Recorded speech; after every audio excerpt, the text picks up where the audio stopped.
meets Panama in the 2009 FIBA Americas Championship. Puerto Rico, one of two unbeaten teams in this tournament. Brazil won today, beating Mexico by 31. Argentina comfortably over Canada. And in a game that Uruguay was winning all the way up to the end of the game, the Dominican Republic sneaked out with an 80-74 win. Brazil, unbeaten, has 8 points. Argentina is next with 7. Puerto Rico, with only 3 games, at 6. A win would again produce a tie with Brazil. As far as Panama, they bring up the rear. If they win, they would tie Canada in 6th place in this competition. Good evening. Welcome everybody to the Roberto Clemente Coliseum, the setting of the 2009 FIBA Americas tournament, from which 4 teams will qualify. The top 4 point getters will qualify as we introduce the Panamanian team, a team that is a last-minute replacement for Cuba, which withdrew voluntarily because of a self-described lack of quality play. Well, that meant that Panama had to scramble to get to Puerto Rico, put a team together, a team that is quite different than the one that played in the CONCACAF tournament, the Central American tournament that preceded this tournament, played in Cancun, Mexico. Now the Puerto Rican team is about to be introduced.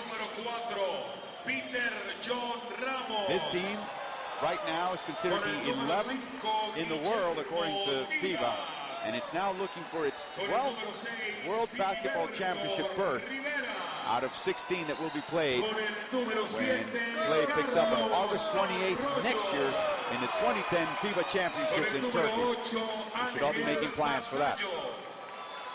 Puerto Rican team now wearing new shirts that say "Protect This House." We had not seen those before in the tournament, and they're playing very good basketball. They are playing on both ends of the court. They are playing great defense. Everything starts for the Puerto Rican team with defense, inside defense and playing in the passing lane. And then to go to the offensive end, their first option is to run and try to get into baskets. But if they don't get those, then they have a very good half-court offense, which they are running. They have been patient throughout this tournament, and that didn't used to be the case before for some other Puerto Rican teams that had played in this type of environment in past years. And now, as we do before every game, the ceremony before the game includes the national anthem of both countries. And we start with the visiting team. So in a few seconds, we will listen to the national anthem of Panama.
Y ahora, para interpretarnos el himno de Puerto Rico, recibamos con un fuerte aplauso de la afamada agrupación Grupo Manía, Oscar Serrano. Oscar Serrano from Grupo María will interpret the Puerto Rican national anthem, La Borinqueña.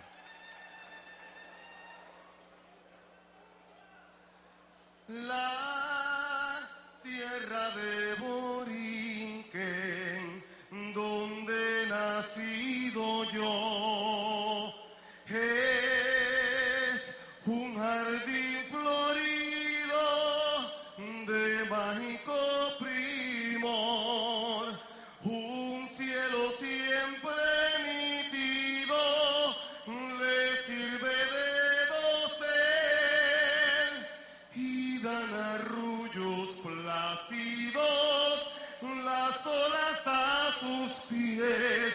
Cuando a sus playas llegó Colón, exclamó lleno de admiración.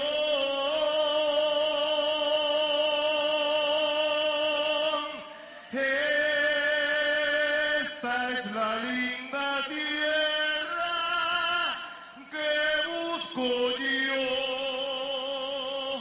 Es Borinquen la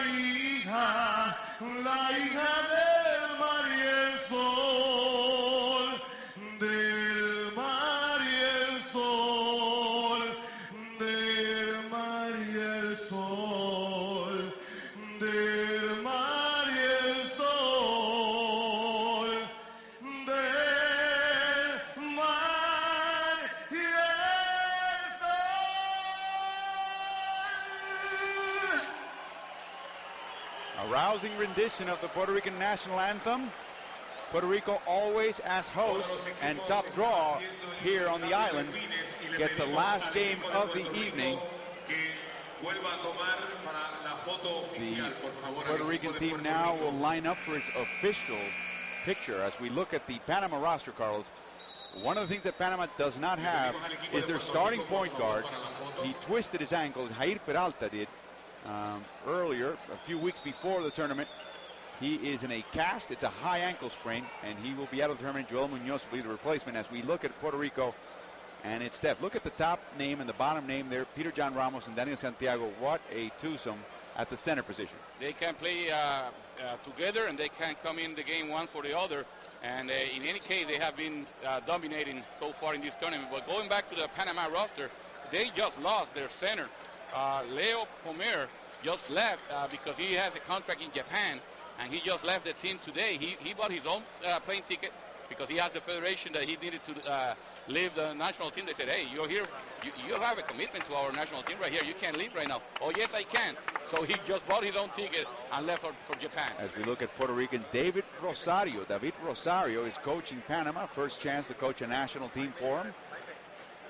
And he really hasn't had the preparation, the time, and now even the player, the starting power forward, is gone. He was telling me yesterday, hey, listen, this is nothing what they told me that it was going to be. They told me that I was going to have certain players which I haven't had. You know, there's a lot of friction between the federation and some of the players. If I had known this coming in, I would have never accepted this job. But he also said, I'm already here, so I'm going to give my best for this team to do as best as they can. And Panama has, they put a hurt on Venezuela, a game from which Venezuela never recovered. Carlos, the Venezuela, as we look at the Puerto Rican team, Manolo Cintrón on the left, head coach. Jerome Mincy in the back. Carlos Arroyo, the starting point guard, who's one of the top scorers and top assist makers in this tournament.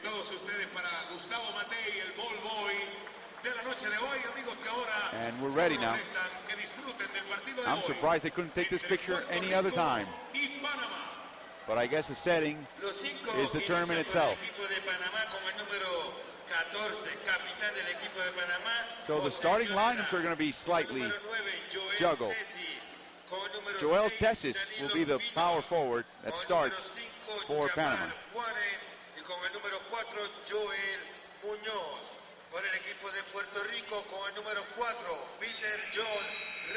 There's Dani Santiago, who is 33 years old, Carlos. He could well be the starting center, but Dani Santiago is cut from a different cloth. Yeah, he just told Manolo Cintrón, the coach, that, hey, whatever you need from me, if you need to come off the bench, if you want me to play at the same time with Peter John, whatever you need, I will give you. And Manolo Cintrón thought, you know, that he could take coming off the bench better than Peter John Ramos, so he decided to use Dani Santiago as a substitute and start with Peter John Ramos. So Joel Tessis, who's played well but sparingly so far, he tends to get into foul trouble, will be the starting power forward. That means they have almost no depth at that position, none. I see he better not get into foul trouble today. As we look at Puerto Rico, who has two players that measure 2'13" in the starting lineup and another one on the bench. That's Ricky Sanchez and P.J. Ramos. The referees tonight, Alejandro Chitti from Argentina, Marcos Benito from Fornes from Brazil, and Roberto Oliveros from Venezuela. Puerto Rico looks to match Brazil and be the only other remaining unbeaten team here. Carlos, in this tournament, as we've said before earlier today, 12 points. You get 2 points for a win and 1 point for a loss. 12 points at this stage assures you a spot among the top 4. No. 11, perhaps, maybe, potentially, but completely assured 12. That means 2 wins for Brazil and Puerto Rico. Brazil already is halfway to that goal. Puerto Rico will start again as Panama wins the tip. Lloreda, tremendous rebounder. Now, Panama is a dangerous team, even though they haven't been able to win that many games. They only won 1 game, which was great for them because they beat Venezuela. Although that, you have to take into consideration that they have very good offensive players. Turnover by Lloreda. Arroyo brings the ball up court real fast. I mean, Pinnock and Warren, they can score with anyone in the world. And then you have a player like Lloreda inside who has a lot of experience, international experience and college experience, and also professional experience. Just very little depth to this team and no size. That's the problem that they have, yes. Ramos, long too, no good. Puerto Rico had its first good start in its prior game against Canada. So far, they've had very cold starts. According to Filiberto Rivera, the backup point guard, it's because they're trying to play such great half-court offense that they make the extra pass after the extra pass. Now, Puerto Rico had the coaching staff had done a very good job scouting opponents before this game and getting ready, knowing whatever the offense is that the opponent is going to run, anticipating that, and being able to take them away from their offense. That's going to be very difficult against Panama because Panama do not run any offense at all. They just go one-on-one. They just set up the guys right in the middle of the court, and from there they go. So anticipating what they're going to do, well, you know that Pinnock is going to take a lot of shots and Warren too, but that's about it. Blocked by Ramos on the shot by Tessis. They fight for the ball, and it's a jump ball between both. That was a pick and roll. That was a lucky pick and roll by Pinnock. He had to sneak that ball through. So the scouting report for Panama will be more about tendencies and not about set plays. That's right. As the possession arrow favors Puerto Rico. Next one will be Panama's. Minute 15 gone by in this game. Sanchez will inbound. Pressure by Munoz on Arroyo. Arroyo, Carlos, at the end of that Canada game, suffered a very slight groin pull in his left groin. It'll be interesting to see how he does in this game. Puerto Rico running the secondary break, and the ball goes to P.J. Ramos inside. Turn around, left-handed score. First 2 points of the game go to Puerto Rico, 2-0. Nice soft touch by the 221-meter center. Here comes Joel Munoz. Ran out of room, and a slap out by P.J. Ramos. A putback by Pinnock, and the foul by Ricky Sanchez, who did not box out. Just the hustle by Munoz. He just kept alive that ball after he missed. He took it away from Lee, and the ball was loose, and Pinnock had position on Ricky Sanchez. J.R. Pinnock to the line. Pinnock is second in this tournament with almost 20 points per game. Only Luis Scola scores more than he has so far. Arroyo, bringing up the ball, is fifth in scoring and second in assists. Right, and he's in almost every offensive category. He's leading the league, the tournament in field goal percentage. He's one of the leaders in 3-point percentage and of course 2-point percentage too. And there's an example of a pass too many by Ramos, leads to a turnover with 12 seconds in that possession. Good defense by Larry Ayuso, denying the ball to Pinnock. Panama in the lead. Lloreda loses the handle, gets it back over to Warren. Almost intercepted by Arroyo, deflected by him. What a nice crossover by Munoz. Runner in lane, no good. Rebound by Tessis. Just putting the ball up. That's all what Munoz wanted to do, so that he could give a chance to his teammates to get the offensive rebound. Lloreda drives against Ramos. Square shoulders, no good. Great defense by Ramos. Nice hustle by Tessis, and it's off Sanchez again.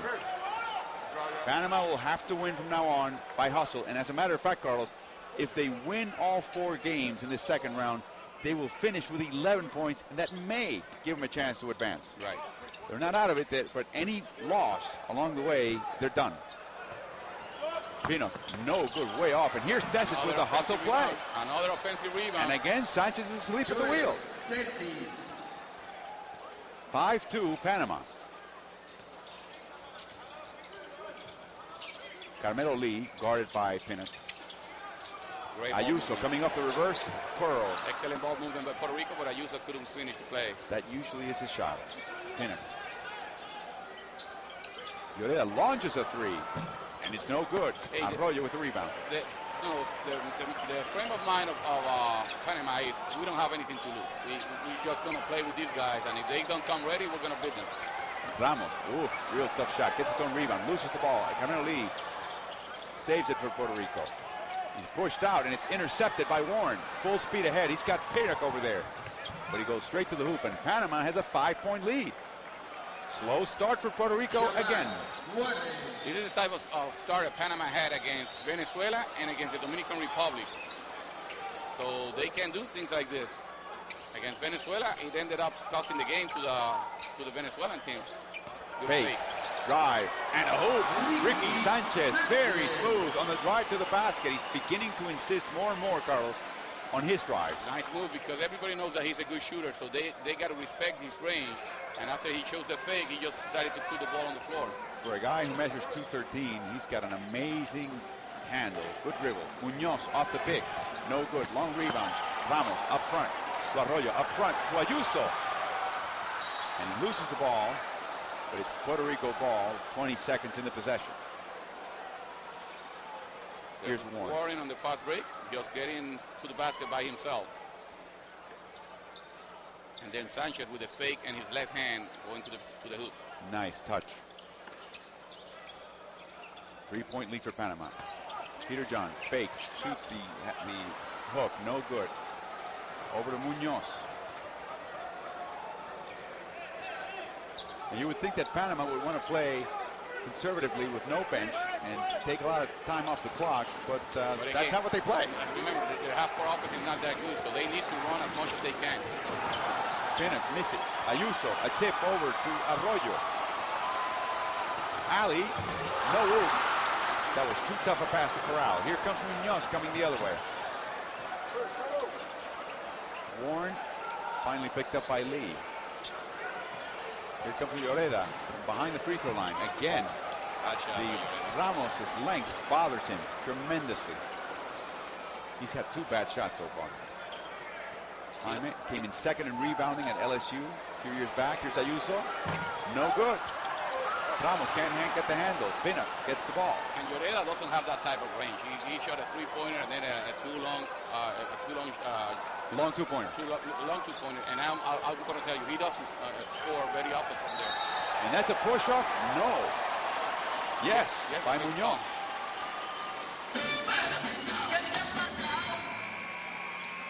And there's a timeout. It's a timeout it's a TV timeout as we see Munoz commit the offensive foul. His first, Panama's first. 7-4.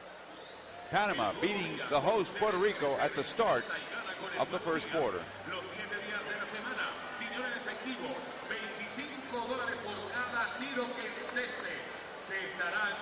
Panama shooting an ice cold 23%, but they're aided by Puerto Rico's 2 for 8. Puerto Rico ready with 3 turnovers, 2 by Lee, 1 by Peter John Ramos. Panama already had 4 offensive rebounds, only 1 by Puerto Rico. That makes a difference. The extra possessions that Panama had, and they were able to convert. So, Carlos, another slow start by Puerto Rico. They were erratic.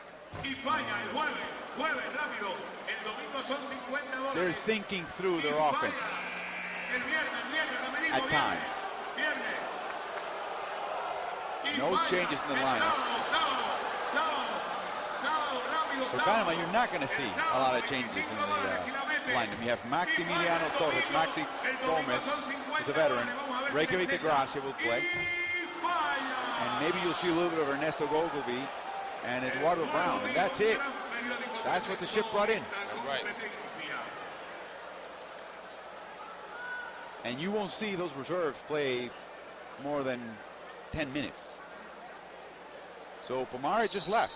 Carlos, aren't you supposed to play for your national team, and that has precedence over any club that may have signed you? That's exactly right. According to FIBA rules? That's correct, yeah. So this is an instance where he may be blaming the team, but he'll be the one suffering the consequences. I don't think the Japanese team will be fined by FIBA. No, but in this case, Panama could have a grievance. You could have told him, listen, you're not going anywhere because we are the ones that are. We have the letter, the transfer letter, and we have to give Japan Federation the transfer letter so that you can play there. So officially, he's AWOL. As Carmelo Lee has another turnover, and what a tough shot for Warren against Lee. Lee is having a tough start. That's his third turnover. He's bringing the ball up. Which is an adventure by itself. Oh, yeah. Ayuso. 4 minutes to go in the first quarter. Here comes Arroyo against Munoz. Step back, jump shot, no good. Ice cold Puerto Rico and ice cold but scrappy Panama. Yeah.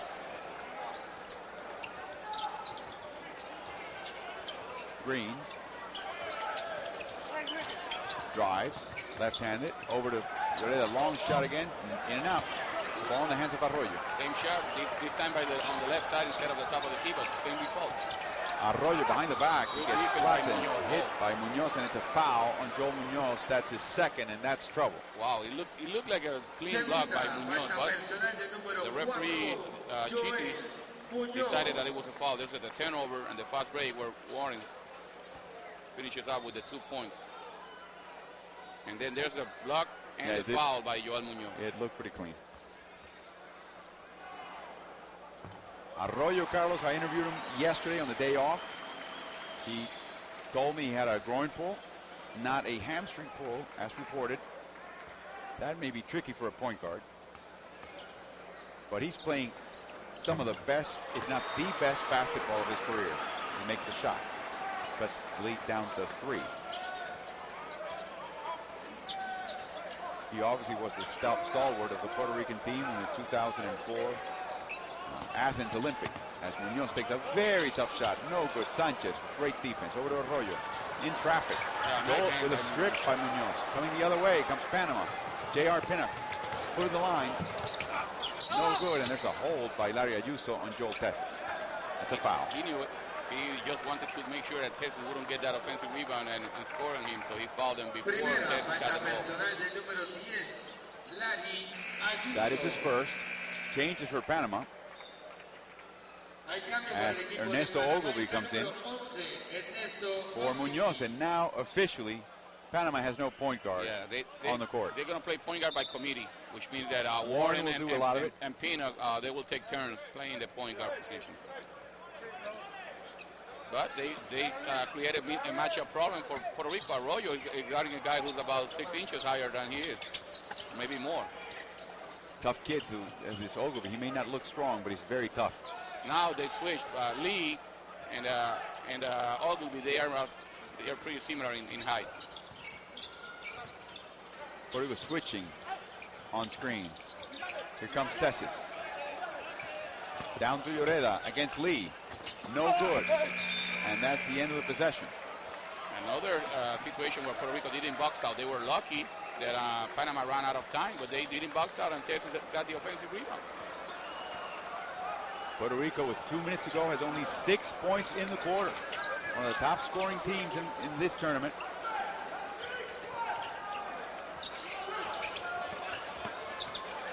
Nice drive.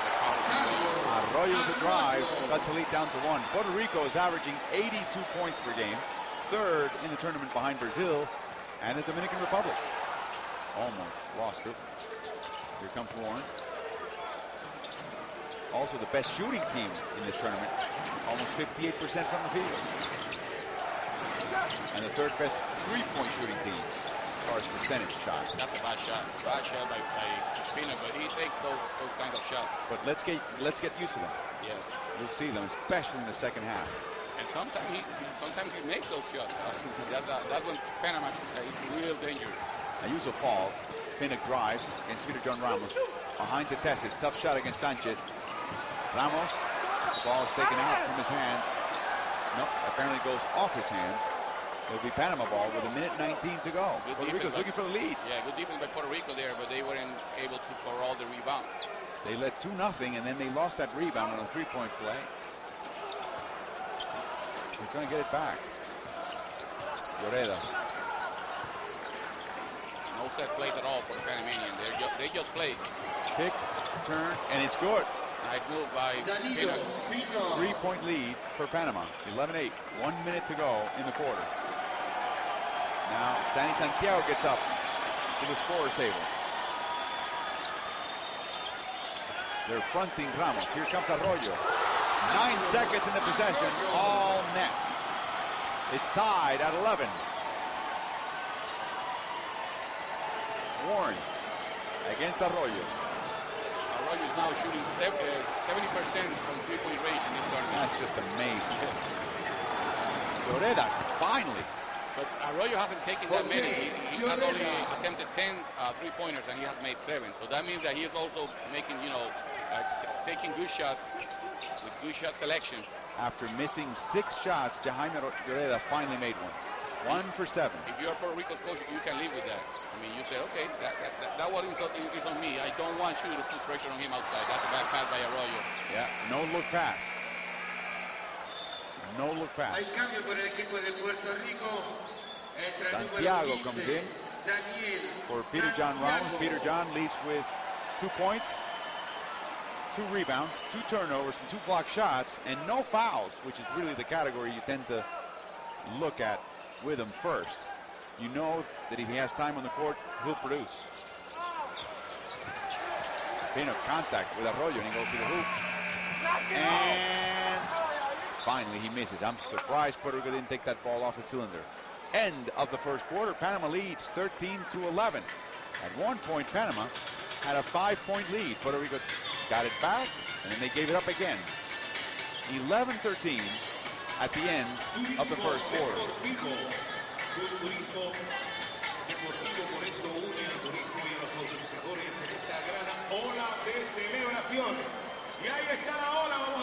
Carlos, Puerto Rico, a very flashy offensive team as we look at the best of this first quarter. But Puerto Rico has hung its hat in this tournament so far with great defense, and right now they're allowing Panama 26% from the field. They haven't allowed a 3-point shot. Yeah, but difference is your offensive rebounds. I mean, both teams are ice cold from the field. Puerto Rico shooting 36%, Panama only 26%. But when they get 8 offensive rebounds, that's the difference right there. That's not the reason why Panama is leading by 2. And Puerto Rico's offense hasn't, as we said, 36% from the field. They only scored 11 points. Usually they score at least 18 or 20 per quarter. As we look at the first quarter stats, 6 turnovers for Puerto Rico. 6. Projected 24 by the end of the game. Carmelo Antron Lee, one of the worst offenders, as we see A.D. Vasallo come in for him to start. No, he's still in. He comes in a smaller lineup for Puerto Rico. Santiago surrounded by potentially 4 shooters. Yeah, Lee will have to play the 4th spot now.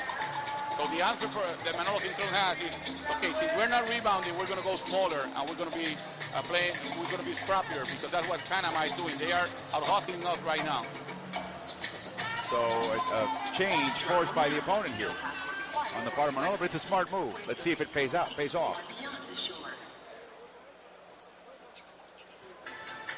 Ready for the start. Ernesto Ogilvy will inbound. Maxi Gomez on the court for Panama. He is a deadly 3-point shooter. Spot shooter. Lloreda. So Carmelo Antron Lee can be a little confident when he's in the lane, as Warren misses. Lloreda down low. Nice tough fake. Shot against Santiago. A couple of fakes to make sure that Santiago would jump before he went up, and he made the basket.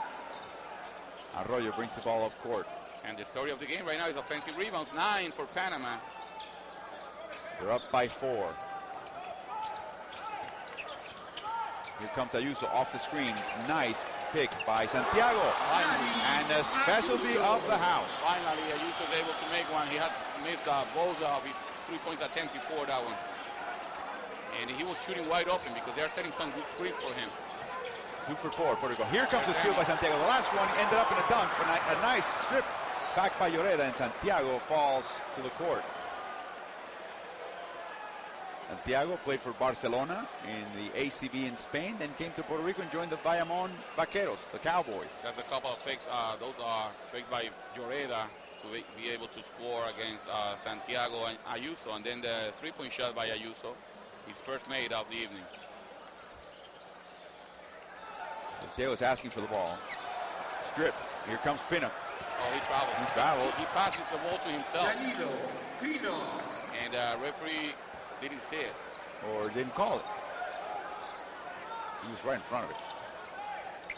Lee, they're fronting Santiago. Lloreda is. They finally found him. Here comes Santiago. Give and go. Lee, it's good. Nice shot by Santiago. Excellent pass. And a good shot by Lee to the front of the rim as soon as Santiago had the ball, and Lee's defensive player turned his back. 1 point lead for Panama. 8:15 to go in the first half. J.R. Pinnock, guarded by A.D. Vasaya, just fresh off Virginia Tech at the NCAA in the American College League. And a travel by Ogilvy. Vasaya put resistance and then withdrew it. So now we see Christian Dalmau come in and Filiberto Rivera come in.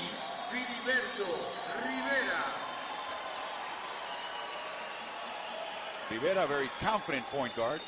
Heady one. And this combination has worked very well for Puerto Rico in earlier games, where they put 2 point guards at the same time on the court, and Christian plays as a shooting guard and Filiberto plays the point guard. Over to Richard. Over to Vasallo. No good. Rebound by Ogilvy.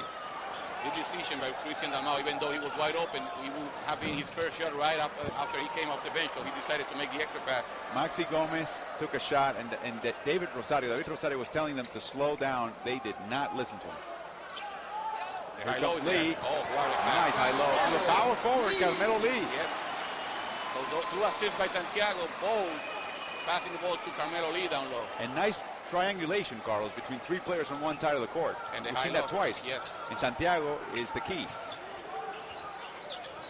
Warren drives over to Pinnock. He loses the handles. Shoots a 3 anyway. No good. Santiago with the board. Dalmau will bring it downtown.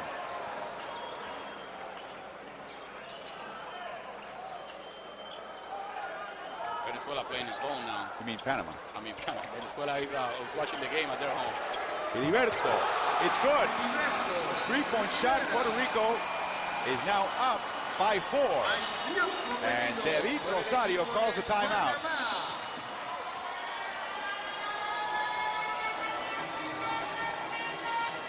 (21-17).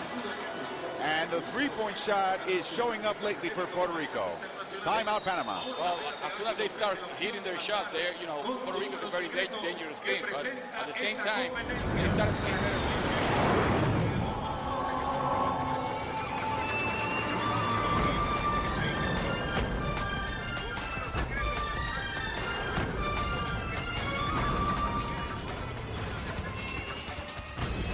2010 FIBA World Championship.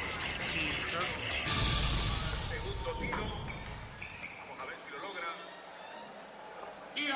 We're back at the Roberto Clemente Coliseum alongside Coach Carlos Morales. This is Alvaro Martin. We're looking at the 3-point shooting. Panama yet to make a 3-pointer.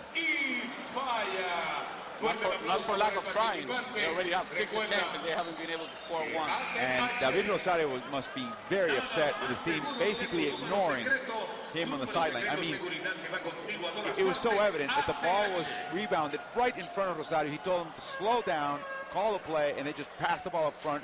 And Maxi Gomez, who did not see Rosario, just launched a 3 7 seconds into the possession. Remember, they are playing without a point guard. Once Joel Munoz goes out, and they have to bring the ball down with either Pinnock or Warren.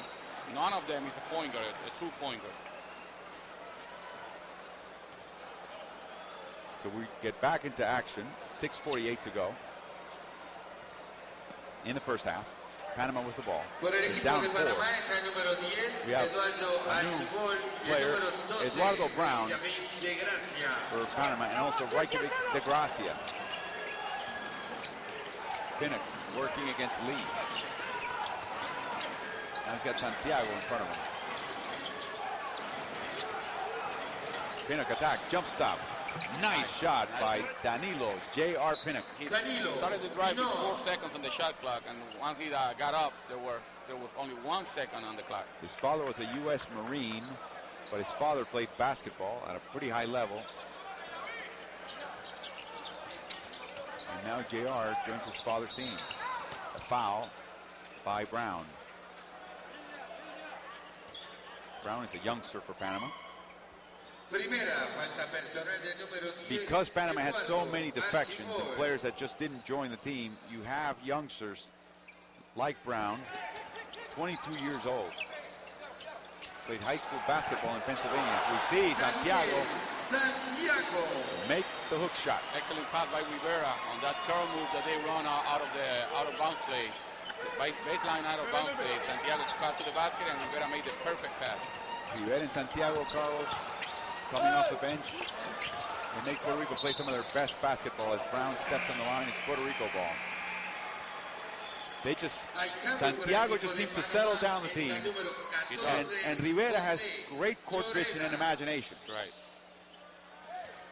And with this team, they can keep the same intensity on the defensive end.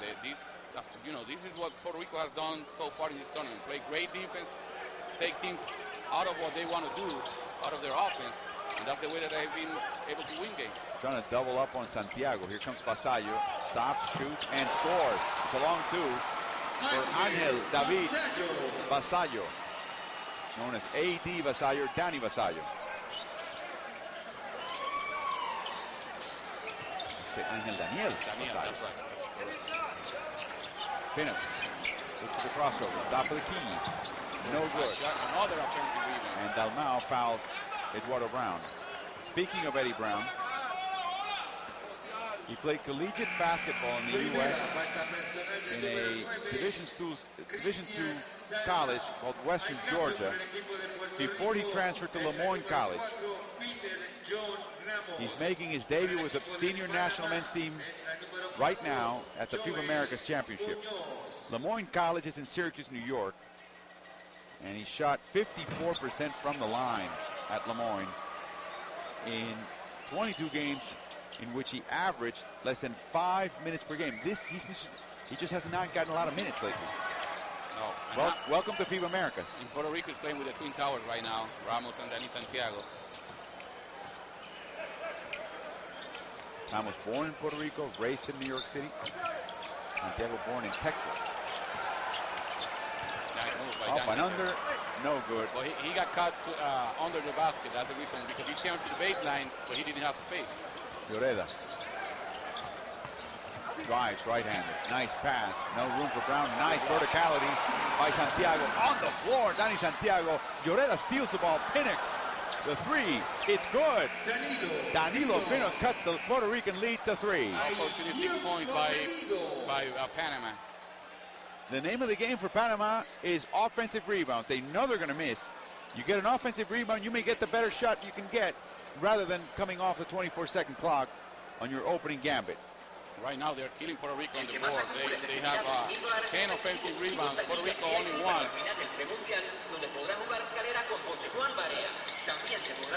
As we look at the turnover picture, it's ugly. Puerto Rico was 8, 6 in the first quarter.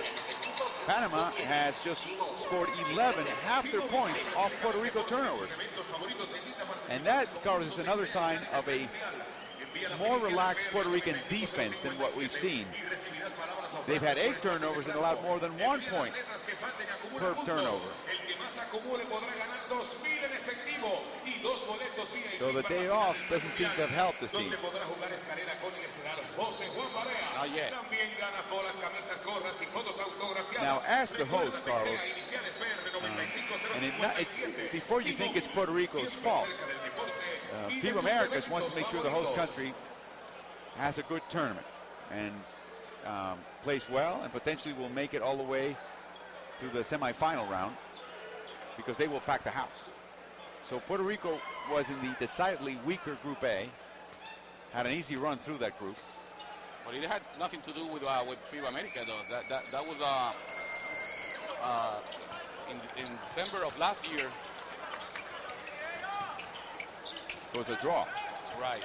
Well, maybe it was the luck of the draw. It was a decidedly weaker group. Yes, Brown blocks Ramos. Was. David beat Goliath again. Lloreda. The drive, return, a block by Ramos. The ball's on the floor. And there's no one to pass, so Santiago draws the jump ball as Lloreda claims that Santiago had his foot out of bounds. And the ball belongs to Puerto Rico right now by the alternate possession arrow. Rivera will inbound.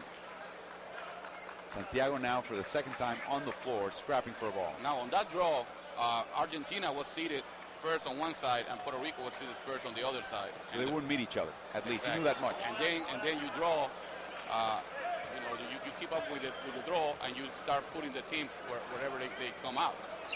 Well, luck of the draw. Exactly. Now they face the tougher teams in Group B. Panama being the weakest of them. They end up with Brazil on Friday. Their last game of the second round. Filiberto blocked.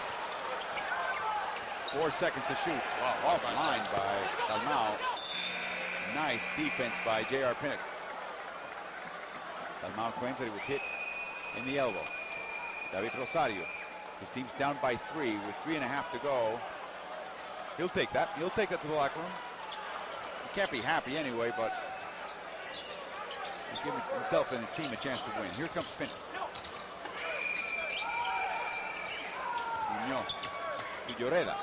Long two. Oof. A UFO sighted here at Roberto Clemente Coliseum. Danny wants it, but Dalmau shoots and makes a three. Manolos in front with his hands in his head. Danny Santiago had an easy two if they only fed him. But Christian went for the three. Yeah, he decided to take the shot, luckily for him, he was able to hit it. It was a very open three, make no mistake about it. But Danny was asking for the ball down low, and he was in good position. So let's say he took a gamble, and he won that time. Christian did. Better not miss that one. So Carlos, Panama comes here, we've mentioned, with a number of absences. Important. Some of them clearly have made their intention not to play for the national team a long time ago. The case with Panama is that there were players that didn't say that they were going to play. I remember Toñito Garcia saying that he was going to play. A tremendous rebounder. Yes. And then also Jair Peralta, who is here with the team but cannot play because he's injured. But there were guys like Jamal Levy that they were thinking he was going to play. Ruben Garces and also Douglas. Those guys said that they might play. They never gave the word that they were coming, but they said that they might play. At the end, they never showed up. Gonzalo Ortiz also did not make the trip. Ricardo Kirkland. They're missing Dionisio Gomez, a very good player that plays in Argentina.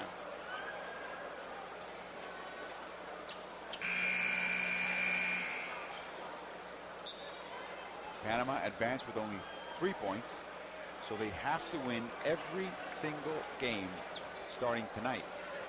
Right now they're hanging in with one of the top teams of the tournament, and they are giving Puerto Rico a lot of problems. Munoz back on the court, guarded by Filiberto. Rivera. Munoz drives in, stripped by Rivera, and the ball goes out of bounds off the foot of Munoz. And he didn't quite hand the ball to the referee, as the referee would have liked. Pressure. They pick up the ball handler, full court. Back to the basket. Filiberto drives, left hand, shoots, and blocked. Nicely blocked by Reykjavik de Gracia.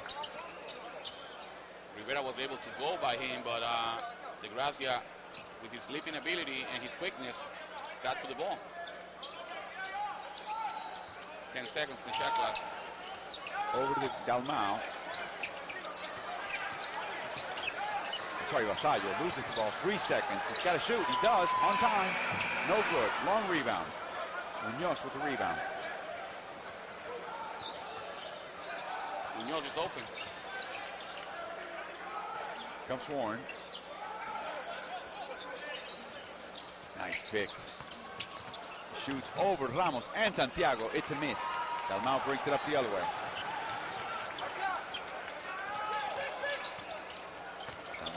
Backdoor, out of bounds. Rivera, the last one to touch it. Another turnover for the Islanders. 9 so far. Arroyo with 2. Lee with 2. Peter John Ramos with 2. Pinnock. Lloreda. Here comes Lloreda. And he traveled. No good. Traveled. A turnover, number 7 for Panama.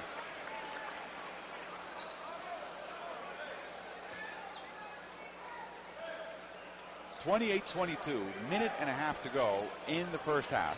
Low scoring game. And the crowd is out of the game also. It's eerie quiet in this Coliseum right now.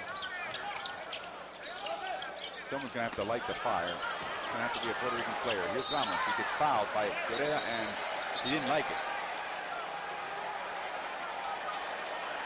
I don't know why Ramos reacted that way. Lloreda just put up tough resistance. I think he blew. Let's see that. Let's see his right hand towards his left hand towards his chest. Yeah. And yeah. Oh yeah. That's that type of foul that says, okay, I'm going to foul you, and you're going to feel it. And he's still talking to him.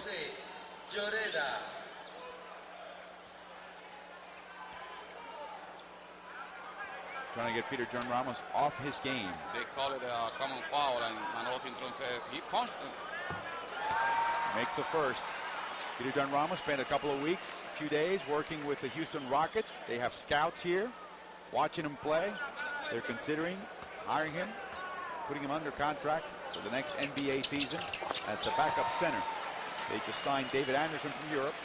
That will be interesting. Anderson and Scola together, potentially on the same on the court at the same time for the Rockets. Munoz falls down against Theoretical. Over to Lloreda. Drives. Elbows. Ramos. Miss. Good play. Nice play by Santiago. Ball over the cylinder. You can slap it out. Dalmau. 3. No good. Ramos. Put back. Nice play by Peter John Ramos. So Puerto Rico gets a 10-point cushion at the end of the first half there with 47 seconds to go. Let's see if they keep on playing good defense.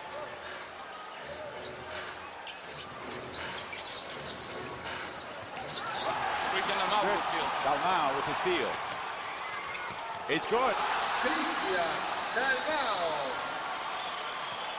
Puerto Rico on a 9-0 run. And of course, they get their largest lead of the game right now, 12 points.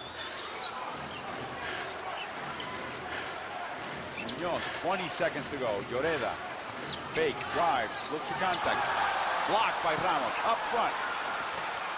Vasallo, no good. Couldn't finish that play. Great pass by Danny Santiago. And a nice tip by De Gracia allows Noel Munoz, and he gets fouled by Dalmau. That's a good foul by Dalmau because there are 7 seconds left, and Puerto Rico is not in the bonus. Panama is not in the bonus. Puerto Rico is not in the penalty. With only 2 team fouls at this moment. Hay cambio para el equipo de Panamá. Entra el número 7, Maximiliano Gómez. Good, a nice play. And then the foul by Dalmau.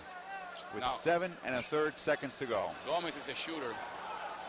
He's there for the 3-point shot ability. They double Pinnock. Pinnock is not going to pass it. You can't bet on that. There you go. And he makes the 3. He knew it all along. He knew it all along. J.R. Pinnock with a 3, his second of the first half in 6 attempts. 15 points for J.R. Pinnock. And Panama cuts the lead to 9. Where the people are as inviting as the weather. 34-25, Puerto Rico leads Panama at the end of the first half.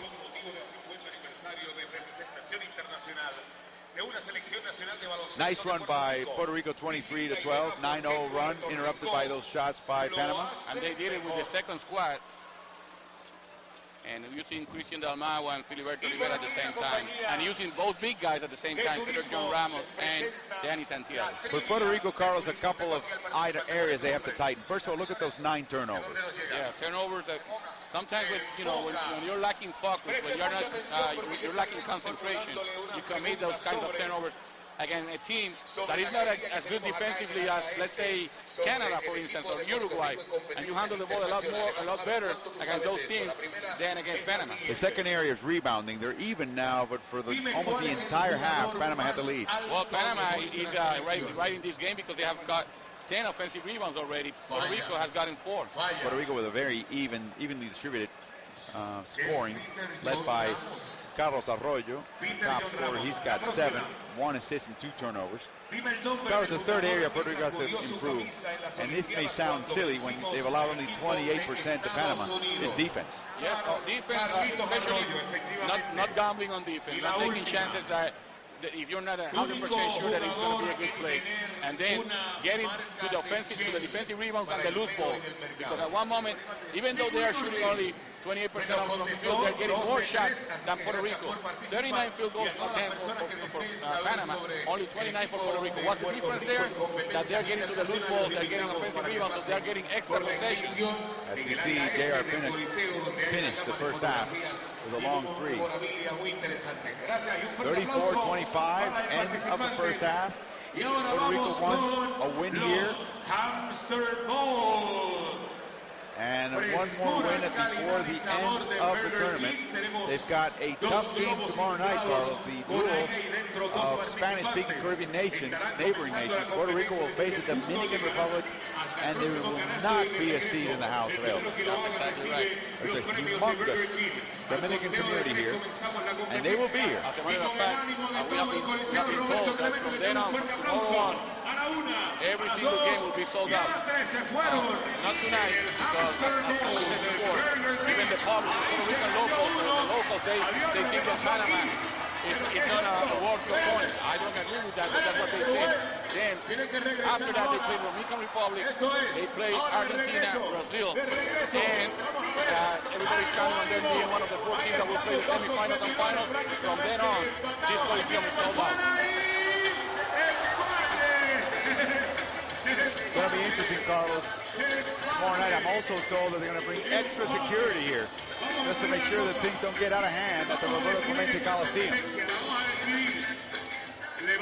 And the Dominican Republic, Carlos, they need to win. They need to win. Puerto Rico could use to win, but they have to beat. They're going to have to beat probably one of the top 3 teams on the other side in Group B. It will be Dominican, Argentina, or Brazil. Pick your poison.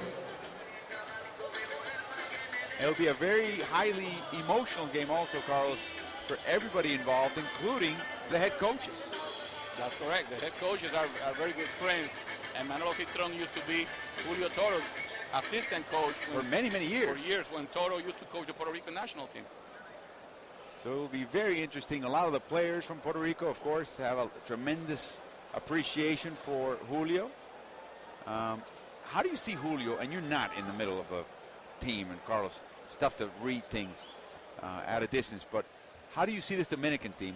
You know, Dominican fans, of course, as soon as they saw the kind of roster that was put together, they thought the team was not going to lose a game all along. Well, you know, the Americans are pretty good. Yeah, they are playing good defense, I will say, by stretches of time, not always.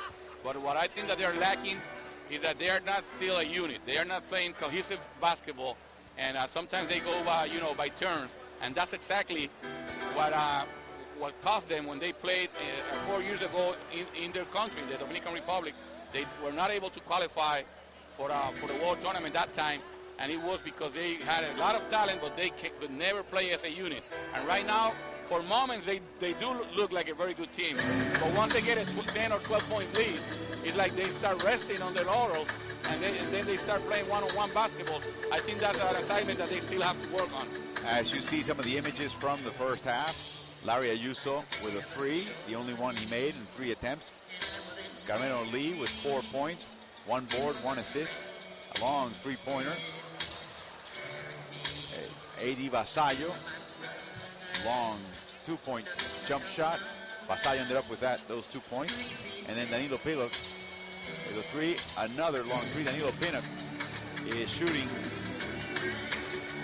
2 for 6 from 3-point land. He's got 15 points to lead Panama. He's He's a volume shooter and a volume scorer. He's not shooting particularly well from three-point range or from 2 point. He's like 6 out of 13 is not that bad, but he's taking 13 shots already. And when he makes a shot, he's a dangerous scorer. Now, on the other hand, Lloreda has taken 12 shots already, and he's only 2 for 12, so he's costing his team. Here comes Dalmau on the fast break. Nice bucket. Peter John Ramos, 6.6 boards. And the final word by Danilo J.R. Pinnock. That was a big bucket for Panama. They want to keep hanging with Puerto Rican because the Puerto Rican had a 12-point lead. And they also almost got a 14-point lead on the fast break. Danny Santiago made a very good outlet pass to Vasallo, but Vasallo couldn't finish at the other end.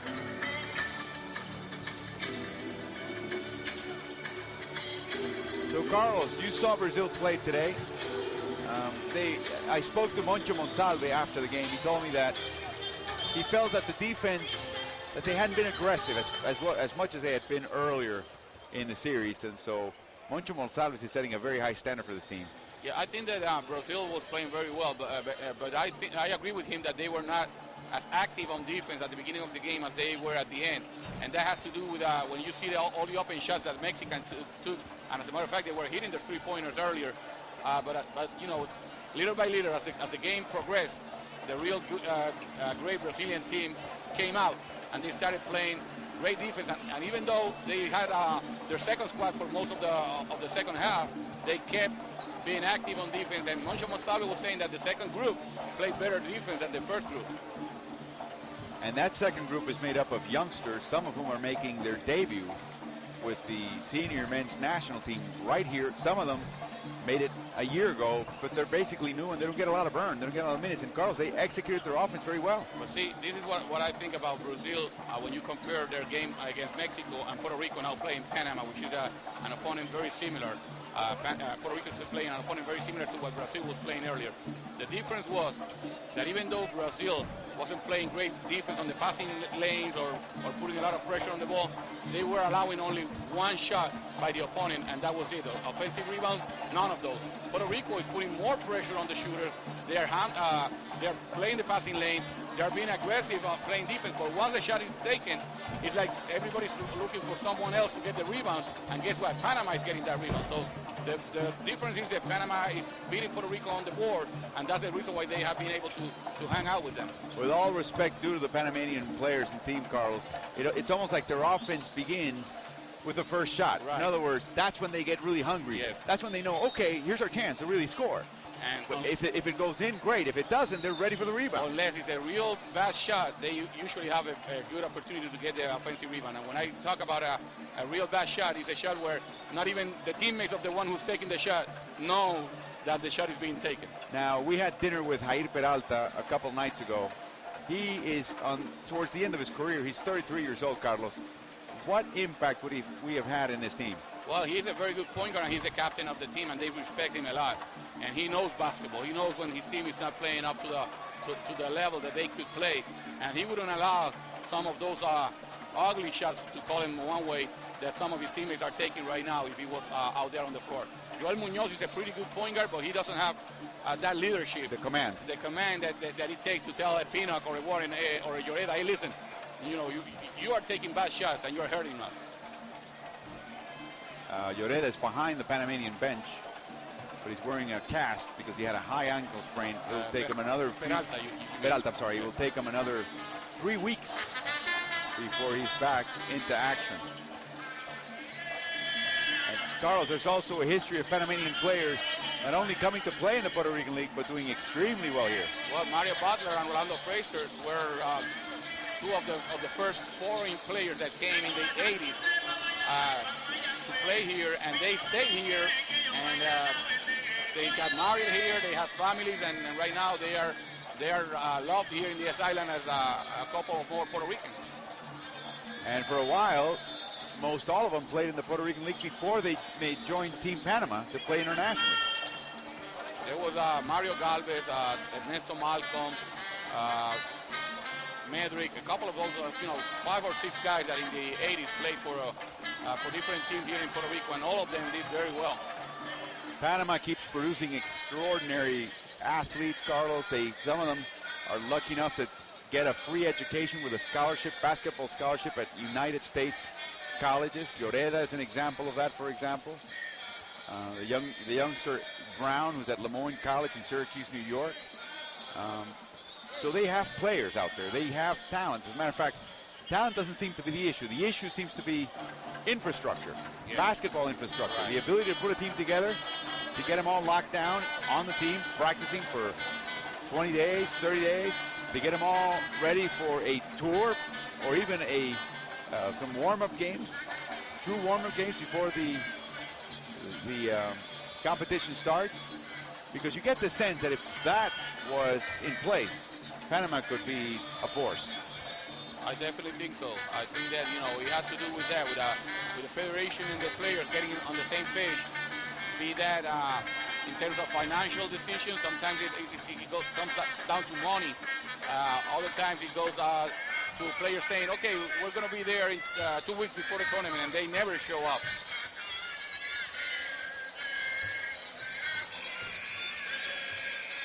Panamanian players like Ernesto Ogilvy are the future for this team. Orlando Ortega, number 8, on your screen, another great player. But Carlos, they also seem to have that Caribbean curse of lacking in fundamentals of team play and perhaps measuring themselves strictly by the points they score. Yes, that seems to be a problem for a lot of teams in this area. And Panama certainly has that problem. But in a way, Carlos, the 2009 FIBA championships for a lot of these Caribbean teams has been a search for a half-court offense. And they're in different stages of development in that process. Panama has to be excused. They were late last-minute entry here as Cuba withdrew.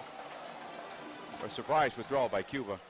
But you see Puerto Rico make the effort. You see the Dominican make the effort. With differing levels of success. You saw Venezuela make the effort as well.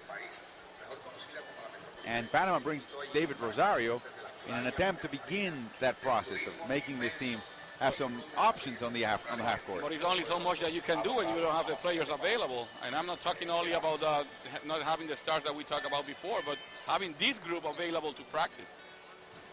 There were half a dozen players that did not play with the Panamanian team playing here today, or available today, who were not part of the Cocaba tournament. Right. And that was a prior warm-up by Panama. We were talking about the guys that are missing. We just let out maybe the best offensive player in the history of Panamanian basketball, Michael Hicks, a guy who scores everywhere he goes. And he's also one that has said that he doesn't want to play for the Panamanian team anymore. You wonder what happens there. You have no way of knowing exactly what happens, Carlos. He makes good money in Europe. I'm sure that given the right setting, he would like to wear his home country's uniform and represent it internationally. You wonder if it's a matter of his own predilection or a matter of being burned too many times in the past and deciding that it wasn't worth it. Yeah. We'll never know for sure. But it was going to be very difficult for Panama. 9 points down, having to win every remaining game to have a chance to make it on to the next round. Starting the second half, they will have the ball, so they have an opportunity to score either 5 or 6 points in a row. They ended off the first half with a three-pointer by Pinnock, and they get first possession right now. Puerto Rico making no changes to its starting lineup. Sanchez, Ramos, Lee, Ayuso, and Arroyo. Same for Panama. Panama, yeah, comes out with the same lineup. Lloreda, Pinnock, Warren, and Munoz. And if you hear the last names, Pinnock and Tessis and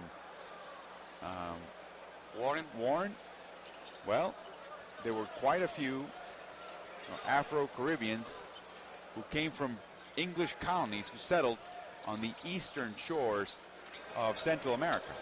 So it's an English-speaking communities in Nicaragua and Panama. Costa Rica. Lloreda takes a shot. Wow. And Honduras, the Garífunas.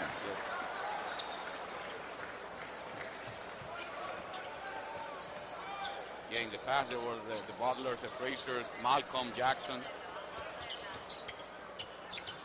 They seem to feed the national team quite a bit. Here's Ramos against Lloreda. Drives, takes it to the hole. Nice, successful. Using his body and his movements. Yes.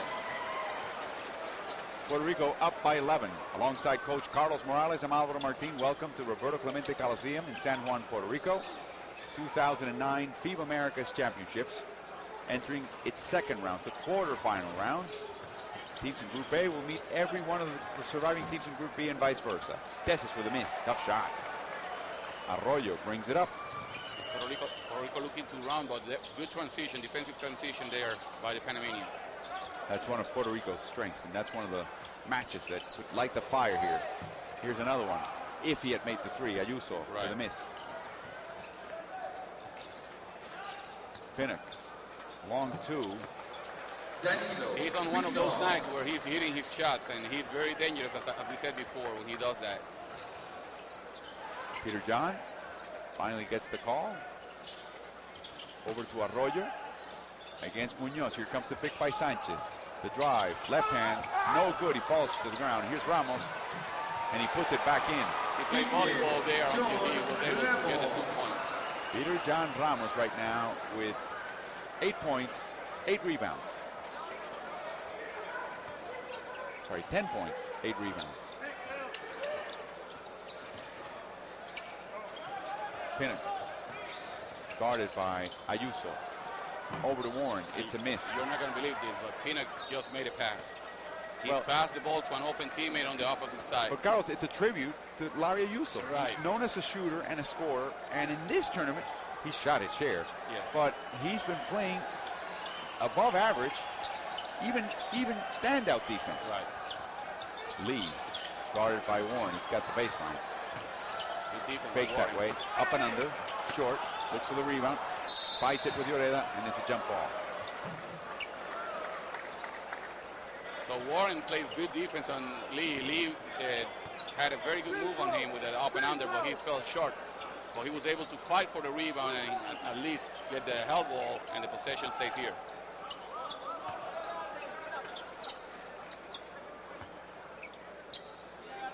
Sanchez gets the ball. Over to Arroyo. 3 within the shot clock. Takes a shot. And there's a foul. And he gets fouled. Fouled by Joel Munoz. For Joel, it's his third. He was in the act of shooting, said the Venezuelan referee. And David Rosario shakes his head because that's his point guard. He's got 3 fouls with 7:20 to go in the third. So Arroyo comes up with a new single. And Carlos, I have to clear the record here. Oh, come on. I had a debate going on with you a couple of nights ago about what genre of music Carlos Arroyo had a single belonged to. It's called Oculto Secreto, Hidden Secret. Which is, it means it's a secret twice. Yes. Now, the question for you, well, the debate was settled by an expert. Yes. His name is Carly Morales. My son. It's your son, who listened to the broadcast and immediately texted you because he's up to speed with all these new technologies. What did he say? He said, tell Alvaro that what Carlos Arroyo is singing is electronic hip-hop. Electronic hip-hop. Thank you, Carly. The expert. Next time, I'll text him first. Ayuso with another 3. Ayuso. And the timeout ensues. 16-point lead for Puerto Rico. With almost 7 minutes to go. Ayuso with another 3. And that's exactly what Puerto Rico can do. They can get into those runs where the other team has no options or no answers. Puerto Rico is clicking in all cylinders. They're playing great defense, and they start making shots. And that timeout by David Rosario has 2 purposes. First, make sure that Puerto Rico doesn't go on a run, but also to let these sleeping fans lie. Yeah. They're just about to get into this game, and that's about the last thing Rosario wants to hear.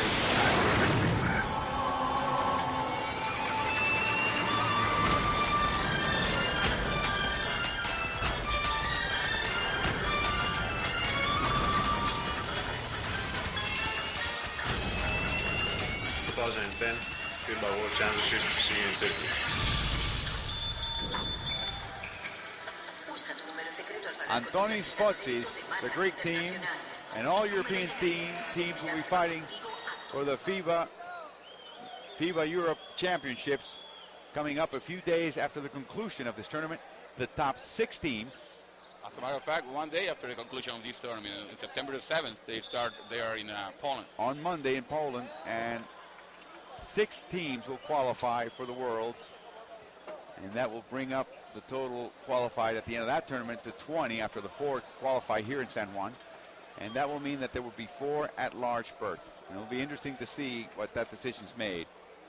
It will be done by the 20-strong main secretariat of the FIBA in Geneva. Pinnock misses a long shot. Arroyo and Lloreda will jump the ball. Arroyo. But the ball stays there with the Panamanians because of the alternate possession rule. Puerto Rico had the last held ball. Nice hustle by Arroyo. So, 24-second clock for Panama. Muñoz.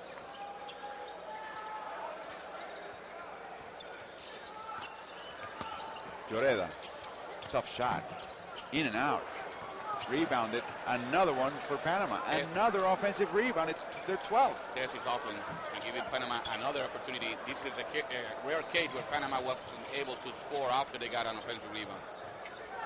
Second chance points for Panama.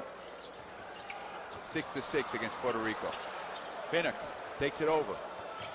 He's feeling it. Over to Muñoz. Lloreda finally shows up. He thought Pinnock was going to shoot the ball all along. That's right. That's exactly right. So he said, why bother? Great play by Muñoz. And Muñoz with a jump stop in the lane, in the line of the Giants. He had the bucket and the foul. How about that by Lloreda? That's exactly, you got it. Lloreda saw that Pinnock was going on a fast break. He said, hey, why bother? He's going to take the shot anyways, and by the time he takes the shot, I won't be able to be there. So let me stay right here. So when he passed to Muñoz, he started running. Now I'm going to start running. Oh, a pass. Peter John Ramos, top of the key, the lead. 13-point lead for Puerto Rico. Down from 16. Sanchez. Wide open. Yes, sir. Great offensive execution by Puerto Rico on the half court once again. And a long 2 for Ricky Sanchez. Here comes Muñoz. Over to Tessis. He's played very smart basketball within his limitations so far. Joel Tessis. Used playing good defense on Pinnock. Excellent defense. A pass, back door. Great pass. And Tessis puts it through. You see? He's able to play team basketball if he wants to. Pinnock now with his first assist of the game. Lee to Arroyo. Watch out, Ayuso. It's good. Another great execution, the double screen.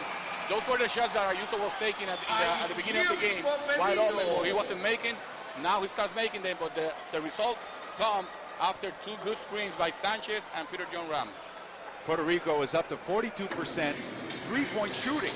And they're up by 16 as we look at the curl and the nice pick by Ramos. Ayuso could have had a cup of coffee here. Speaking of the coffee, Carlos, in the press area here at the FIBA Americas Championship in Puerto Rico, there's a coffee making machine with a very well-known local brand called Yaucono. And obviously the locals are used to it, but I'm surprised at how popular it's become with the international media. And earlier today, the coffee machine broke down twice already today.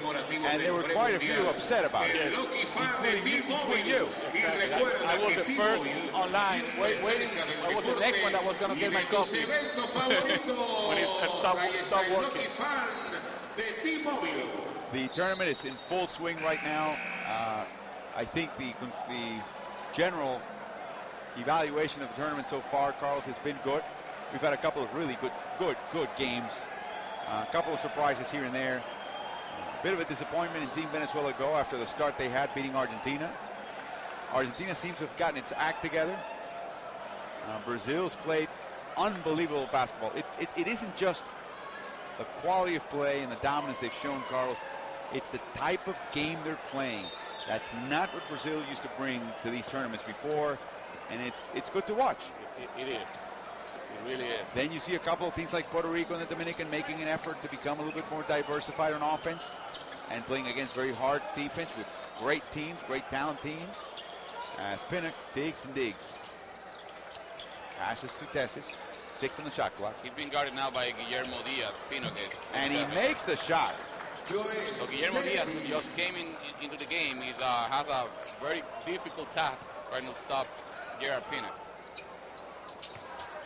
So the two shooting guards for Puerto Rico on the court at the same time, Ayuso and Diaz. Yes. Diaz making his debut with the senior men's national team. They're playing small right now. Ayuso loses the handle. That's his problem. He can't put the ball on the floor and go to the basket. Very seldom he's successful doing that. Nice reach in by Warren. And Ayuso now guards Munoz. Let's see what Pinnock does against Diaz. See if Panama decides to look for that matchup. Pinnock trying to post up. Now he moves. 10 seconds to shoot. Munoz travels. Just too ambitious here. But again, there are no set plays. There's nothing. Just okay, give me a pick right here. Let's run pick and roll. And Pinnock may be in the middle of the lane or whatever, but they don't have any set plays. He had a notion of an inside-out play, getting inside with the dribble, penetrating, and then see what happens outside. Sanchez, he tries. Ramos will do an alley-oop. Here's Ayuso with a three. No good. Rebound by Diaz. Back to Sanchez. Smartly enough, Arroyo says, let's play half court. Come on, Peter John. Put on a pick here on Warren. Freeman. Outside to Diaz. All net. Guillermo Diaz with a three. That's an assist by Arroyo. Puerto Rico with its largest lead. It's 17 points. 3 minutes and 22 seconds to go in the third as we see Arroyo kick out. Ángel Herrera. Perfect rotation of that ball. Por la mesa de anotaciones. Ángel Herrera.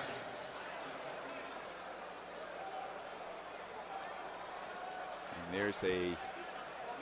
I think there's a problem with the shot clock. Shot clock or something. They just called a technician from the Coliseum. So we'll have some stoppage, I guess. I guess the clock is stuck at 3:22. Señor Ángel Herrera, favor de pasar por la mesa de anotaciones. Mr. Ángel Herrera is very much in demand. Very popular. And here comes JJ, the mascot. I don't think that's Ángel Herrera. And I don't think he'll be able to solve the issue right here. They're going to keep playing. JJ better get out of the way. Yep. Seems to be working. No, you see the clock on the Puerto Rico basket is off. Yes. That's the reason why. Warren. Tough shot. No good. Rebounded by Arroyo. Diaz on the left corner. Arroyo launches a three. Short. A long rebound to Diaz. Over to Sanchez. Back to Guillermo Diaz, who was drafted by the LA Clippers. A 10-day contract with them as well. Sanchez with a long three. It's good. So it's a 20-point game, and it's been done from the perimeter. The defense has been great, and now Panama is not getting as many second chances as they had in the first half. They only have 2 offensive rebounds in this half after having 10 in the first one. Sanchez makes his only three-point shot today. Puerto Rico is 8 of 17. That's 47% from behind the arc. And they lead 54 to 34 in the third.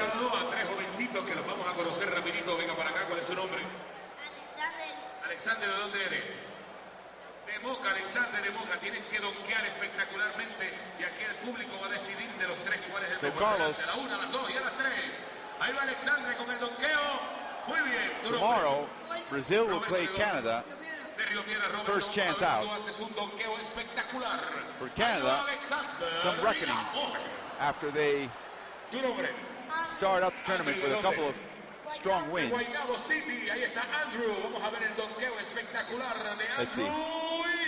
They're working on that shot clock right now, but it's on the fritz. they were playing with the plug, literally the plug. Yeah, but it doesn't look good. There it is. It was just a plug. Leave it like that, Angel. Man of the hour, Angel Herrera, fixing the clock. So, Carlos, tomorrow, Brazil, Canada, as a first game. For Brazil, a win basically means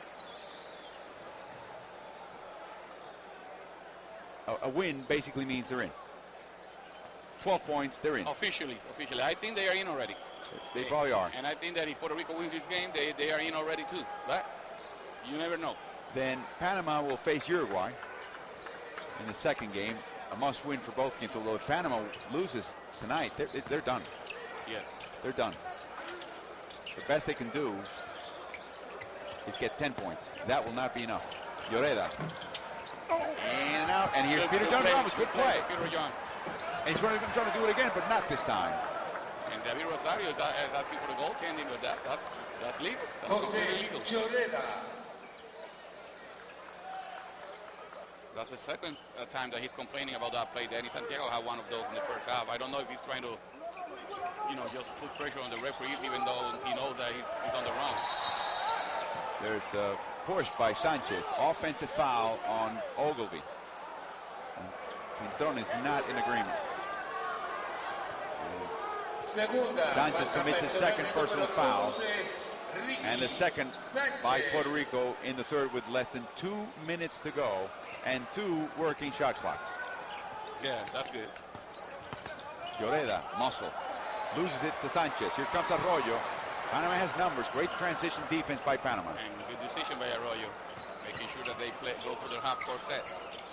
Ramos against Lloreda. He traveled, no doubt. No doubt about that one.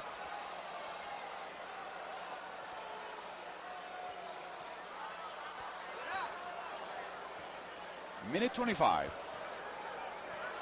And after that game, Carlos, comes Panama-Uruguay. Uruguay at that point may be fighting for its life in the tournament. They've received their 6th point today in a loss. If they win the rest of the games, they will have 12. So they have a chance to win. Danilo Pino with a long three. So Uruguay is essentially now in a position after losing the game they had in their hands today. They have to win every single game. Win out.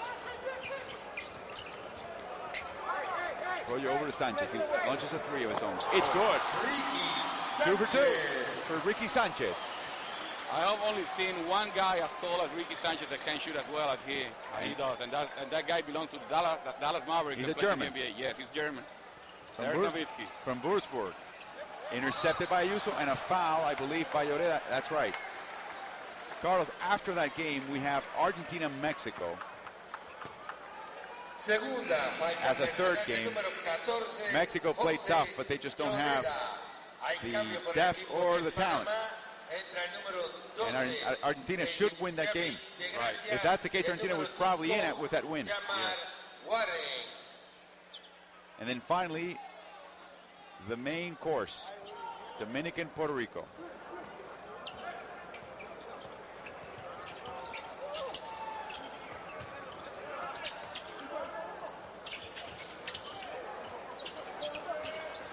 Arroyo drives, shoots, and scores. First of all, that's great half-court execution, and then great one-on-one offense by Arroyo. So you're combining your talents. You have the talent of the one-on-one, but you're playing with patience. Arroyo with the interception, a nice slap by Ramos, and the long shot misses the mark. So at the end of 3, it's a 20-point lead for Puerto Rico, 59-39 over Panama. All Puerto Rico right now. Carlos Arroyo has 11 points, 4 rebounds, and 4 assists. Puerto Rico with very evenly distributed scoring as we see Arroyo penetrate. 11 for Arroyo, 10 for Peter John Ramos, 10 for Ricky Sanchez, who's come on strong now. Also 9 by Larry Ayuso. Barely double digits, Panama, by quarter. Carlos, let's talk about Ricky Sanchez, because he was drafted in the NBA. And eventually his rights ended up at Denver. And he's always thought, as we look at the numbers for the quarter, Puerto Rico now beginning to dominate on the rebounding side and matching the offensive rebounds by Panama. They have the early lead. Ricky Sanchez, as we look at the leaderboard, scoring leaderboard, had a notion, I think, in his mind that he was an NBA player. Yeah. So that if they didn't keep him in the roster, that then he had to basically go to a D-League or a development league in the U.S. because he was going to get called up at any minute. Right. So he's played for developmental league and even the CBA, but not quite at the level expected. Hasn't been called up. He was even traded from Denver to Philadelphia, and Philadelphia didn't bring him up, and Denver didn't either. So he hasn't been in the NBA even though he was drafted. I think that when he decided to go to make himself available for the draft right after high school, and that was before the rule that now applies that you have to wait 1 year after high school to be eligible for the draft. He didn't have the right information. He thought that he was going to get drafted in the first round. He got drafted in the second round, which is the worst thing that can happen to a player that is not drafted in the first round. The best thing that can happen to a guy that is eligible for the draft is to get drafted in the first round. The second best thing that can happen is not to get drafted at all. Because when you get drafted in the second round, what that means is that you belong to a team, and that team doesn't have any commitment towards you. So if you are a free agent, you are better off, just like Carlos Arroyo and Jose Juan Barea were, because you can select what team to try out with.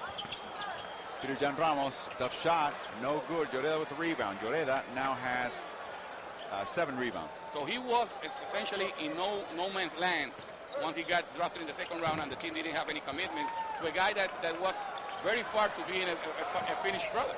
He was only 18 years old, and as we have seen, he has been working on his weaknesses, but he had a lot of weaknesses when he came out of high school. The only thing that he could do at that time was shoot from outside. Another foul by Arroyo. Puerto Rico's a little sloppy right now. Arroyo's asking his team to focus.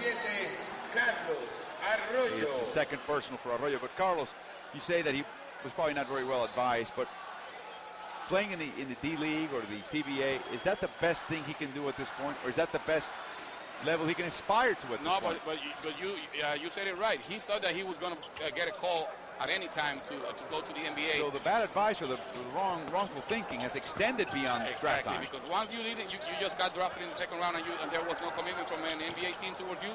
Go to Europe, play in Europe, get better as a basketball player. Get a lot of practice time. Exactly, and then you might. Oh, what a hesitation! What a block by Ogilvy. Great play. He met Diaz at the top of his jump. Lloreda, nice shot. Tough shot. Panama's now down 18. Panama is putting a lot of pressure on defense also. They are not quitting right now. But having said all that about Sanchez in his decision-making as a professional, Carlos, his career development, he has developed as a player. Yes. And he is young. Some team will take a chance on him. But his time will come. He continues to develop. Here comes the drive. Pass out to Ramos. Miss. Here's Diaz with the putback. Superman without the cage. Tremendous leaping ability for Diaz. I think Warren was the one that directed that ball to the basket, but Diaz was the closest one to the rebound, so he gets credit for the 2 points. Here comes Pinnock off the screen. It's good. It's one of those nights for JR. 9 of 18, 50% shooting. 4 of 9 from three-point land. He already has 23 points. 8 minutes to go in the regulation, in the fourth. Arroyo. Back to Ayuso. Launches the 3. In and out. Ayuso now is 3 of 7 from behind the arc. This is an important possession for Panama. They can't get back in this game if they start hitting those type of shots. Bad pass. Here comes Diaz. Uses the rim as his friend. Good defense by Diaz, and he was able to finish. As I said before, that was a very important possession for Panama. That takes a little bit of the edge. Yeah. For Panama. They were right there if they could have scored in that last possession. Now, again, a 19-point difference. Warren. Explores with a dribble, and he gets up to the hoop. Good hesitation move by Warren to get that space. Stop and go. Here comes Arroyo. To Ricky Sanchez. Back to Arroyo. Double team. Over to Sanchez. 8 in the shot clock. Ricky. Over to Peter John Ramos. Nice pass, nice lay-in. This is the best I have watched the Puerto Rico basketball team play in a long time. As far as making the extra pass, playing for each other. Making the right decision. And playing for each other. Exactly. Now remember, those two played in high school together, so they've known each other for a long while. That probably comes natural to them. If it's the two of them, I mean. Warren fakes, dribbles, shoots. Another great defensive possession by Puerto Rico. This time Arroyo with a great defensive play. Over to Ricky Sanchez. Over to Diaz. Ricky could have taken that shot in the old days. Not anymore. Diaz dribbles. Over to Peter John Ramos. Misses. Rebounded by Ramos. Over to Arroyo. Over to Larry Ayuso. Jump stop. No good. Ramos foul. And Ramos fouls. He was pushing like 3 guys at the same time. That, ladies and gentlemen, is his first personal foul in 29 minutes of play. He played well. Ramos played real well with a double-double, 12 points and 11 rebounds. Santiago, el número 13, Angelo Reyes, el número 8. Billy Rivera comes on, and he's eating chocolates, Carlos. You can see him chew. There's a bowl of chocolate that FIBA America has put in the scorer's table, and every time he checks in, Filiberto Rivera grabs one and eats it. De Gracia, long three, no good. Rebounded by Vasallo. Here comes Rivera. Over to Angelo Reyes, and he gets the 2 and the foul.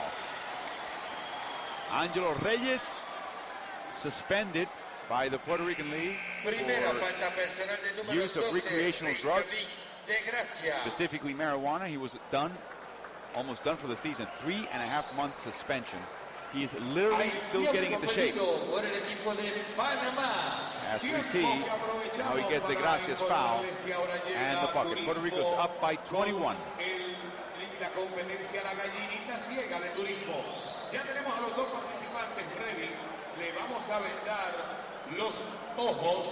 FIBA is very stingy in the accounting for fast break points. Oh, yeah. It has to be just a clear path. It's almost like a soccer rule where there's no offside. There can't be any offside.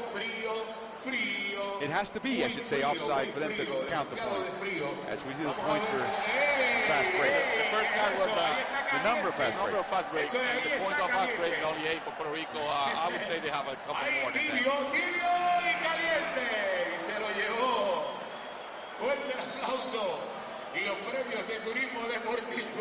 So Puerto Rico right now with 14 turnovers at the end of the game. It looked for a while like they were going to have an enormous amount of turnovers. They had 6 in the first quarter. By the end of the first half, Puerto Rico had 9. So they're lowering their number with every quarter. They're taking care of the ball in the second half, as they usually do. It's usually the third quarter, and it's a tendency now. No matter how well or bad Puerto Rico plays in the first half, they start putting the pressure on the opponents, and it looks like the opponents run out of gas by the third quarter. They wear them out. Yes. They wear them out.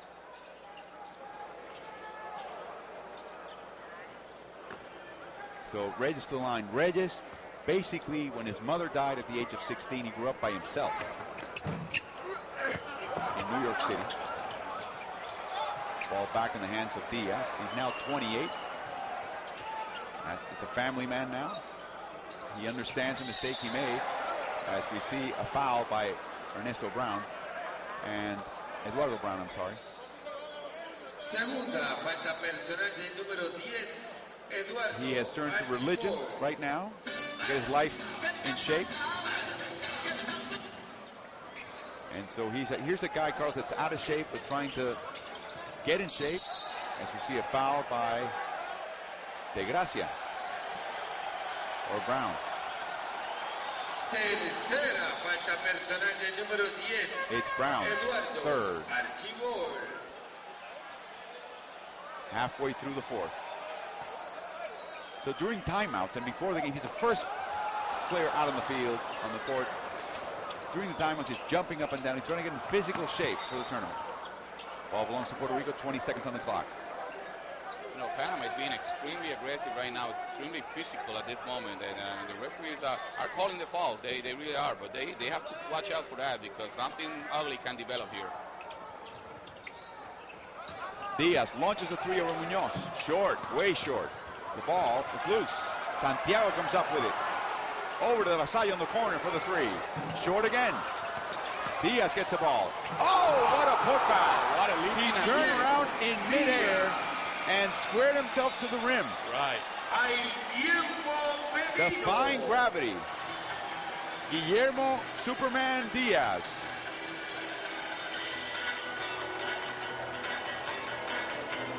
Nice play. Let's take a look again. Long rebound. And then the drive, and look at the way he turns and floats over the defense. Puerto Rico's now up by 23.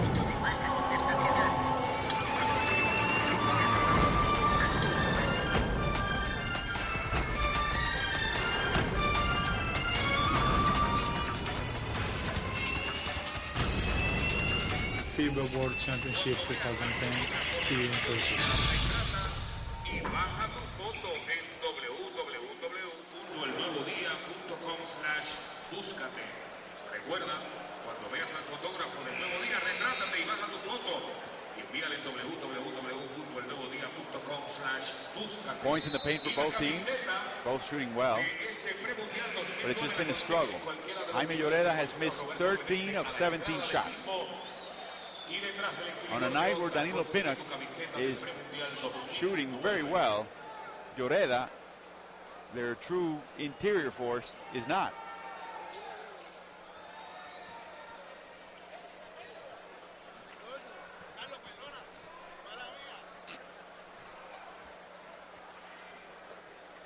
.445 to go in the fourth. And let's look at the minutes, Carlos, that the Panamanian team has played. 34 for Lloreda and Pinnock. Well, I just got a beer back here. And the guy that spilled the beer on top of me, Carlos, I'm sorry about that. De Gracia, top of the key. Long three, he misses. And there's a foul on Puerto Rico. It's on Vasallo, I believe. Primera falta personal de número 8. Yes, it is. It's his first, third team foul. Munoz will inbound. New 24-second clock. Pinnock loses the handle, stripped by Vasallo. Here he comes. Another great defensive transition by Panama. Vasallo has to pull up and pass. Over to Diaz. Filiberto wants to look at the ball, but Joe Munoz is denying. Good job denying him the ball. Here comes Diaz. Over to Santiago. Over to Reyes, and he gets the foul by Ogilvy. Extra pass and the extra pass. And Villafañe now, it was the only Puerto Rican player that hadn't seen action. Primera falta personal de número 11. Widely seen locally as the human Hay cambio por el equipo de Puerto Rico. victory cigar. El número 12, Villafañe, Luis Villafañe. Young man who earned the spot with the team by playing extremely well during the Marchand Continental Cup that preceded this tournament. Villafañe played also for the, I believe, Carolina Giants, he himself being a Giant. And Reyes makes a second free throw. And they played extremely well. They made it all the way to the semifinals of the Puerto Rican League. The year before, they were the runner-up. Long shot. No good by Ogilvy. Ball is loose. Kicked out by Brown. And Angelo Reyes comes up with the ball. Over to Diaz.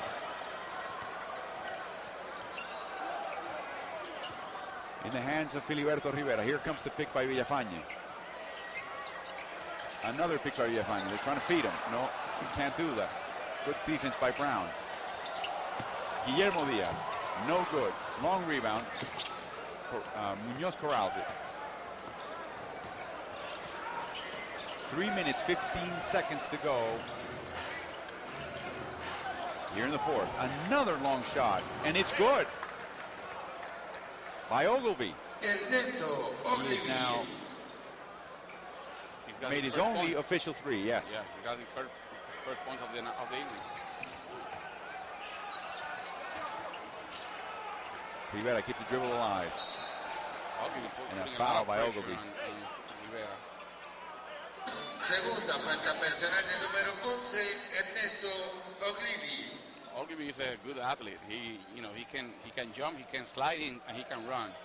And as long as you have that, you can play defense, and you have a spot on the team. And he looks thin and wiry, like De Gracia. But in the case of Ogilvy, he's very tough.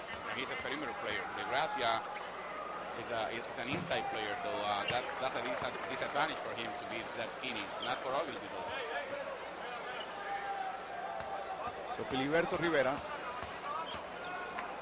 at the line gives Puerto Rico now a 23-point lead. Less than 3 minutes to go in regulation. Panama, remember, had to win every remaining game to have a chance at qualifying for Turkey. So this loss is devastating for those hopes. Terminal, actually. Reyes with another rebound. Reyes, when he's on his game, Carlos, it's a rebounding machine. Yeah, he's a very good rebounder. Undersized rebounder, but boy, does he have smarts and wiles. Vasallo just threw it up, literally. Didn't even look at the rim. Just literally threw it up to draw the foul. And the free throws. Vasallo with only 2 points today, 1 for 5. He hasn't been shooting the ball well. He has been playing good defense. And he's a very smart player. I think that he has a great future with this national team. Ricardo Kirkland comes in. Maxi Gomez is back in the game for Panama with 2:20 to go, and Vasallo scores. Vasallo, the backup small forward to Carmelo Lee. How have you seen him? How would you characterize his play in this tournament, Carlos? Right now, I think that this is only his second tournament with the national team. Vasallo had his debut last year in Cancun, Mexico, playing the Centro Basket tournament. And the level of competition here is a lot tougher than it was in Centro Basket. So he's getting his feet wet, so to speak, and he's doing a good job. Maxi Gomez misses Puerto Rico in his zone for the last few minutes of this game. Less than 2 minutes to go. Here comes Ogilvy. Misses, gets his own rebound. Yes, off Ogilvy. It will belong to Puerto Rico. Reyes will inbound. 25-point margin right now. Puerto Rico blew this game open in the third quarter, just as they have been doing the whole tournament. That's a foul by Villafañe, an illegal block trying to set the screen and then roll to the basket. Primera falta personal del número 12, Luis Villafañe. Villafañe with a personal foul. Puerto Rico will play the Dominican Republic tomorrow. The late game at 9 o'clock Eastern, 9 o'clock New York time. That will be a beauty.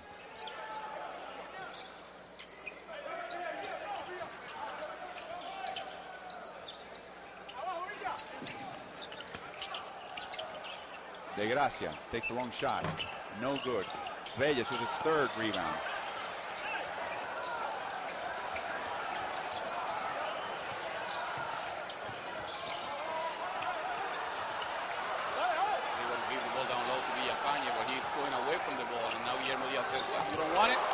I'll take it. Yeah, I'll take it from him.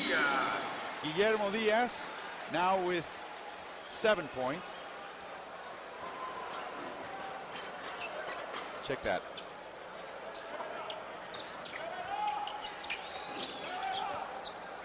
Yeah, 7 points. Yes. And a long shot and a miss by Ogilvy. Last minute of the game. Puerto Rico can taste the Turkish Metza. Here comes Diaz. Long shot, no good. Up ahead, Ogilvy. Misses. Over to Vasallo. Vasallo is fouled by Lindo. By Kirkland.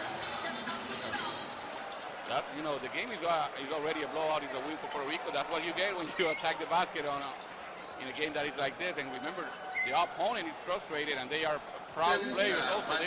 They're not going to allow you to just come in and rub it in their faces. So. And like the prior game, Carlos, goal average here doesn't really mean as much as Panama. It's on its way out. Exactly. So you got to be smart, and you know, because that could have been a nasty fall for Vasallo there. He gets his second. 79-49. It's a 30-point game. Last 20 seconds of regulation. Puerto Rico still in the zone. Maxi Gomez on the court. There he is. Down low. Nice play. Nice bucket by Ortega. So Panama ends up playing its reserves for the last few seconds. 6 seconds to go. And this game is over. Puerto Rico remains unbeaten in the 2009 FIBA Americas Championship, like Brazil, this time by beating Panama by 28 points, 79-51. Some outstanding stats, 33% allowed by Puerto Rico to Panama, and Puerto Rico shot 45% from three-point land. That becomes the second game in which Puerto Rico shoots lights out from the perimeter. That's correct, and even though officially they're not, they haven't qualified, I think they have qualified because the teams that like Uruguay and Canada will have to win every single game from now on to finish with more points than the 11 that Puerto Rico already has, or guaranteed that they will have at the end of this tournament. So, and I don't think that Uruguay and Canada are going to be able to beat every single opponent on the other of the other groups. That's the reason what I'm saying. Puerto Rico is already in. So it'll be an interesting game tomorrow night.